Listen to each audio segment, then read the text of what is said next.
Hello viewers, আসসালামু আলাইকুম। আজকে আমি দেখাবো কিভাবে গুগল জিমেইল অ্যাকাউন্টে নিকনেম সেট করতে হয়। তো চলুন প্রথমে গুগল ক্রোমে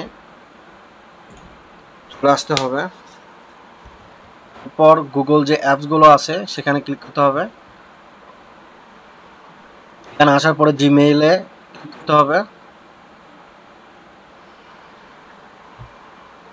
জিমেইল অ্যাকাউন্ট চলে আসার পরে এখানে গুগল অ্যাকাউন্টে ক্লিক করতে হবে।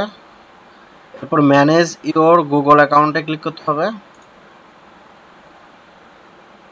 এরকম ইন্টারফেস চলে আসার পরে হোমের পরে যে পার্সোনাল ইনফো আছে সেখানে ক্লিক করতে হবে এবং স্ক্রল করে নিচে আসার পরে বেসিক ইনফো যে নেমের যে অপশনটা আছে তার ডান পাশে ক্লিক করতে হবে।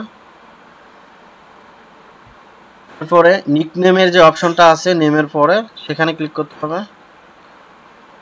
আপনি এখানে এসে আপনার নিকনেম চেঞ্জ করতে পারবেন এবং চেঞ্জ করা হয়ে গেলে এরপরে নিচে ডান পাশে সেভে ক্লিক করলে অটোমেটিকলি আপনার নিকনেম চেঞ্জ হয়ে যাবে।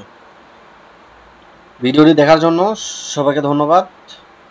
অবশ্যই ভিডিওতে লাইক এবং চ্যানেলটি সাবস্ক্রাইব করে পাশে থাকবেন। আসসালামু আলাইকুম।